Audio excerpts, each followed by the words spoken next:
CM ದಳಪತಿ Vijay ಅವರ ಸರ್ಕಾರ ಉರುಳಿಸೋದಕ್ಕೆ ಮಹಾ ಸಂಚು ಏನಾದರೂ ನಡೀತಾ? ದ್ರಾವಿಡ ನೆಲ ತಮಿಳುನಾಡಿನಲ್ಲಿ ರಾಜಕೀಯದ ಭೂಕಂಪವೇ ಆಗ್ತಾ ಇದೆ. ಅಧಿಕಾರಕ್ಕೆ ಬಂದಿರೋ 2 ತಿಂಗಳಲ್ಲಿ ವಿಜಯ್ ಸರ್ಕಾರಕ್ಕೆ ಸಂಚಕಾರ ಏನಾದರೂ ಬರ್ತಾ ಇತ್ತಾ? ಟಿವಿಕೆ ಸರ್ಕಾರವನ್ನ ಉರುಳಿಸೋದಕ್ಕೆ ಭಾರಿ ಪ್ಲಾನ್ ಏನಾದರೂ ನಡೀತಾ ಅನ್ನೋ ಪ್ರಶ್ನೆ ಕಾಡ್ತಾ ಇದೆ. ಇಂಟೆಲಿಜೆನ್ಸ್ ಇಲಾಖೆಯಿಂದ ಸ್ಫೋಟಕ ಮಾಹಿತಿಗಳು ಬಹಿರಂಗ ಆಗಿದೆ. 15 ಟಿವಿಕೆ ಶಾಸಕರಿಂದ ರಾಜೀನಾಮೆ ಕೊಡಿಸೋದಕ್ಕೆ ಮಾಸ್ಟರ್ ಪ್ಲಾನ್ ನಡೀತಾ ಇತ್ತಾ ಅನ್ನೋ ಪ್ರಶ್ನೆ ಎದುರಾಗ್ತಾ ಇದೆ.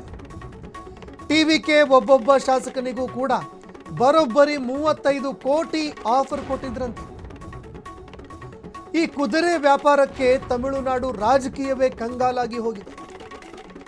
ಒಬ್ಬೊಬ್ಬರಿಗೆ 35 ಕೋಟಿ ಆಫರ್ ಕೊಟ್ಟಿದ್ರು ಅನ್ನೋ ಗಂಭೀರ ಆರೋಪ ಕೇಳಿಬರ್ತಾ ಇದೆ.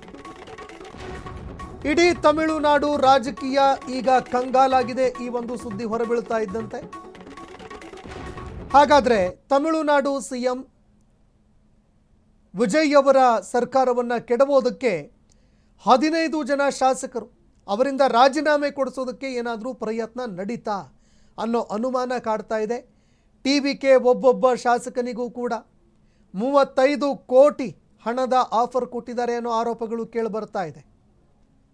ಈ ಆರೋಪ ಎಷ್ಟು ಸತ್ಯಾಸತ್ಯತೆ, ಏನು ಎತ್ತ, ಯಾರು ಆಫರ್ ಕೊಟ್ಟಿದ್ರು, ಈ ಎಲ್ಲ ವಿಚಾರಗಳಿಗೆ ಸಂಬಂಧಪಟ್ಟಂತೆ ತೀವ್ರವಾಗಿ ಚರ್ಚೆಗಳು ಆರಂಭ ಆಗಿದೆ.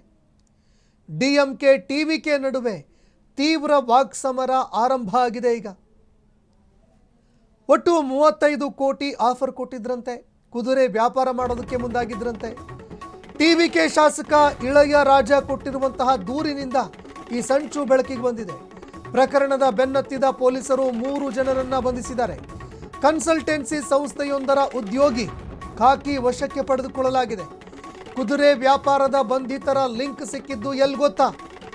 ಡಿಎಂಕೆ ಶಾಸಕ ಸೆಂಥಿಲ್ ಬಾಲಾಜಿ ಕಡೆಗೆ ಸಂಶಯ ಚಾಚಿದೆ. ಈಗ ಚೆನ್ನೈ ಮತ್ತು ಕರೂರ್ನಲ್ಲಿ ಬಿರುಸಿನ ಆಪರೇಷನ್ ನಡೀತಾ ಇದೆಯಂತೆ. ಪೊಲೀಸರ ವಶದಲ್ಲಿ ಇರೋ ಆರೋಪಿಗಳಿಂದ ಸತ್ಯ ಹೊರಬೀಳುತ್ತಾ? ಹಾಗಾದ್ರೆ ಟಿವಿಕೆ ಶಾಸಕ ಇಳಯ ರಾಜ ಕೊಟ್ಟಿರುವಂತಹ ಒಂದು ಪ್ರಕರಣದ ಅನುಸಾರವಾಗಿ 3 ಜನರನ್ನ ಅರೆಸ್ಟ್ ಮಾಡಲಾಗಿದೆ. ಈಗ ಕನ್ಸಲ್ಟೆನ್ಸಿ ಸಂಸ್ಥೆಯೊಂದರ ಉದ್ಯೋಗಿ ಈಗ ಖಾಕಿ ವಶಕ್ಕೆ ಪಡೆದುಕೊಳ್ಳಲಾಗಿದೆ. ಕುದುರೆ ವ್ಯಾಪಾರದ ಆರೋಪಗಳು ಕೇಳಿಬರುತ್ತಾ ಇದೆ. ಇನ್ನು ಬಂಧಿತ ಆರೋಪಿಗಳು ಯಾರಿದ್ದಾರೆ ಅವರಿಂದ ಮಾಹಿತಿಗಳು ಹೊರಬೀಳುತ್ತಾ? ಹಾಗಾದ್ರೆ ಅವರಿಂದ ಈಗ ಮಾಹಿತಿಗಳನ್ನು ಕಕ್ಕಿಸ್ತಾರ? ಇದಕ್ಕೆ ಸಂಬಂಧಪಟ್ಟಂತೆ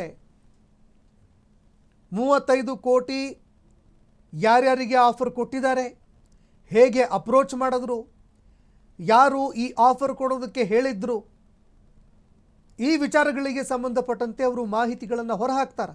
ಅವ್ರೇನು ಸ್ಟೇಟ್ಮೆಂಟ್ ಕೊಡ್ತಾರೆ ಅದರ ಮೇಲೆ ಈ ಪ್ರಕರಣ ತುಂಬ ಗಂಭೀರ ಸ್ವರೂಪವನ್ನು ಪಡೆದುಕೊಳ್ಳುತ್ತೆ, ಅಥವಾ ಇಡೀ ಪ್ರಕರಣ ಮೂಲೆಗೂ ಕೂಡ ಬೀಳಬಹುದು.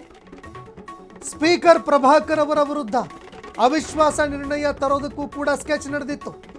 ಈ ಬಗ್ಗೆ ತನಿಖೆ ತೀವ್ರಗೊಳಿಸಿದ್ದಾರೆ ಚೆನ್ನೈ ಪೊಲೀಸರು.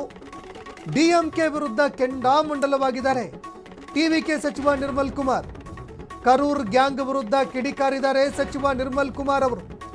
ಸೆಂಥಿಲ್ ಆಪರೇಷನ್ ನಡೆಸಿದ್ದಾರೆ ಅಂತ ಟಿವಿಕೆ ಗಂಭೀರವಾಗಿ ಆರೋಪ ಮಾಡಿದೆ. ಸ್ಟಾಲಿನ್ ಮತ್ತು ಉದಯನಿಧಿ ಆದೇಶದ ಮೇರೆಗೆ ಈ ಆಪರೇಷನ್ ಮಾಡೋದಕ್ಕೆ ಮುಂದಾಗಿದ್ರಂತೆ. ಟಿವಿಕೆ ನಾಯಕರ ವಿರುದ್ಧ ಈ ಆರೋಪಕ್ಕೆ ಡಿಎಂಕೆ ಕೂಡ ಆಕ್ರೋಶ ಹೊರಹಾಕ್ತಾ ಇದೆ. ಬರೀ ಸುಳ್ಳು ಕತೆ, ತಾಕತ್ತಿದ್ರೆ ಇದನ್ನ ಪ್ರೂವ್ ಮಾಡಲಿ.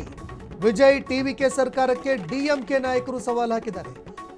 ಇನ್ನು ವಿಜಯ್ ಹಾಗೂ ಸೆಂಥಿಲ್ ಬಾಲಾಜಿ ಹಳೆ ಹಗೆತನ ಈವರೆಗೂ ಕೂಡ ಫುಲ್ ಸ್ಟಾಪ್ ಬೀಳ್ತಾ ಇಲ್ಲ. ಆ ಒಂದು ಹಳೆಯ ಹಗೆತನ ಏನಿತ್ತು ಅದು ಈಗ ಮತ್ತೆ ಮುಂದುವರಿತಾ ಇದೆ.